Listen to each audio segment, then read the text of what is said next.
Welcome sa Durs TV. Kung interesado ka sa ganitong news, huwag kalimutang isubscribe ang ating YouTube channel. Maraming salamat! Welcome po ulit sa ating panibagong update tungkol sa Kim Pao. Ihahatid ko po sa inyo ang pinakabago at pinaka-latest na mga kaganapan tungkol sa kanila.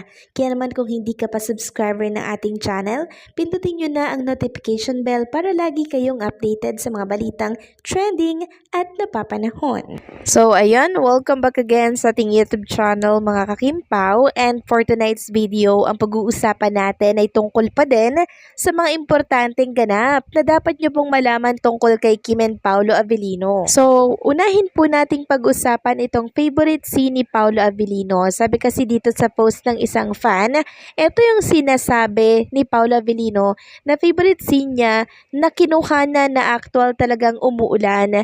Grabe, nakakabilib paano niya pahalagahan mga crew sa likod ng camera, which is tama nga naman na pasalamatan dahil kita naman dito palang grabe din hirap nilang lahat para mapaganda lahat ng kuhang scene sa Lutool. So nakita ko nga po yung video nito mga kakimpaw, and talagang habang umuulan, habang mubuhos po yung ulan, yung mga crew talaga nagpapaulan mga kakimpaw para lamang po makuhanan ng magandang eksena etong si Paolo Avellino. Kaya talagang maraming salamat kay Paolo maging kay Kim dahil na-appreciate nilang dalawa yung pagod, yung hirap po ng mga staff and crew sa likod ng camera para lamang mabuo etong pelikula po na My Love Will Make You Disappear. Samantalang ano naman ang isang trait na gustong-gusto ni Paolo kay Chinita Princess na sana daw hindi mawala. Sabi po ni Paolo, yung maalaga daw po ni Chinita Princess. Tapos mababasa nga dito sa post, kuha sa ex to ha. Pasabog number 4, I'll be there for you. She was there to comfort him nung last shooting day sana, pero nag-extend ng isa pang araw. Sabi pa dito ako excited sa eksena na to sis. Kung gaano ba kalala at napaka-comfort si girl kahit nag-cut na. Ako din, sana ipakita kahit papyaw lang sa second trailer. So, grabe po talaga mga kakimpaw, ano, yung eksena ni Paolo at Kim dito. So, talagang si Chinita Princess, yung pagpapahalaga niya, pinapakita niya talaga kay Paolo Avellino. Andyan siya para i-comfort lagi si Paolo. So, siguro si Paolo ayaw niyang magtapos etong eksena nila dito. Kaya ayun, napakomfort si ate mong girl. Samantalang ayun naman dito kay Pao Love dito sa X, this is what genuine happiness look like. Ito po yung kuha sa Philippine Arena ni Kim and Paolo Avellino doon sa malaking screen doon.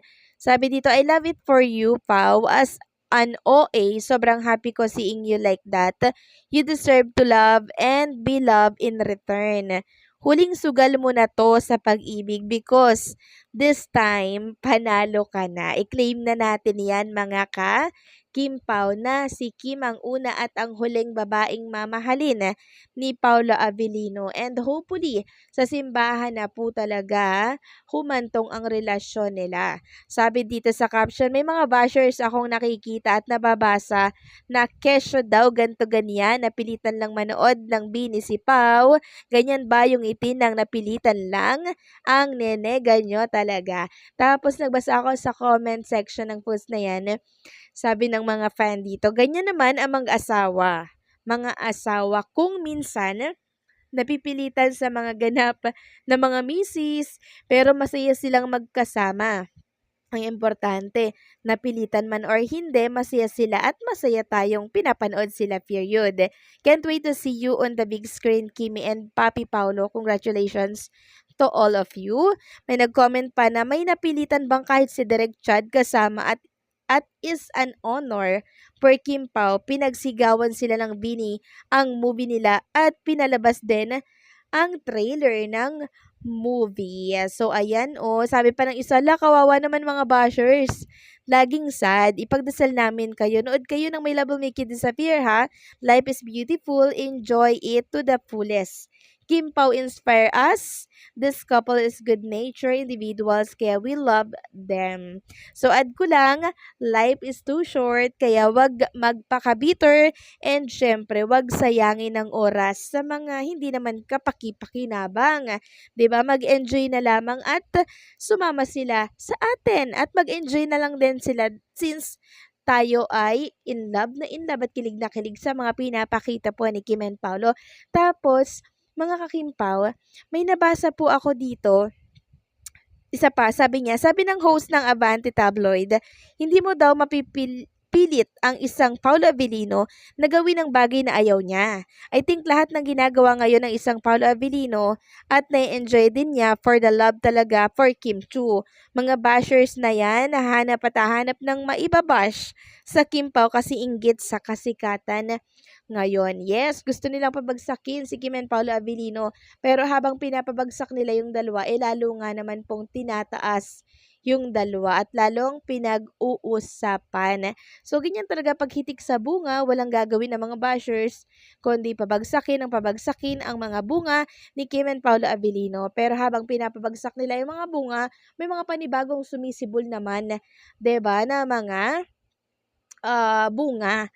So, ganyan, palaging merong kapalit yung ginagawa nila na kasamaan kay Paolo Abilino at kay Chinita Princess. Tapos, mga kakimpaw, eto yung last na nabasa ko.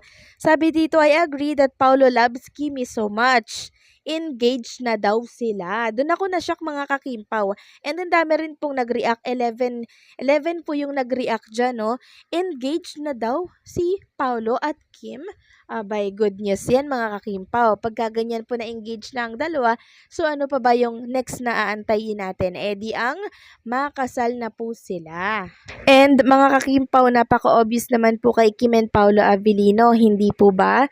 Yung relationship ng dalawa, talaga naman pong palalim na po ng palalim, patibay na po ng patibay. Kaya hindi ako magtataka pa or magugulantang pa kung engaged na nga talaga si Kim and Paolo kasi kitang-kita naman po sa galawan po nila, hindi ba? And syempre, halatang halata din na in love sila sa isa't isa. So, sa simbahan na nga kaya ang tuloy ng pagmamahalan po ni Kim and Paolo Avellino kasi may nagsabi dito na engaged na pala ang dalawa. So, kailan kaya, no? Nakaka-excite malaman yung mga ganito and nakaka-good vibes. May kakaibang saya po na naramdaman yung puso ko nang mabasa ko kanina etong komento ng isang netizen na engaged na po sila. Grabe, mga kakimpaw. Para ako nasa alapaap habang binabasa ko ito. So, pasasaan pa at sa simbahan din po ang hantong ni Kim and Paolo Avellino. So, paano hanggang dito na lamang ang update natin at maraming salamat sa patuloy na pagsuporta.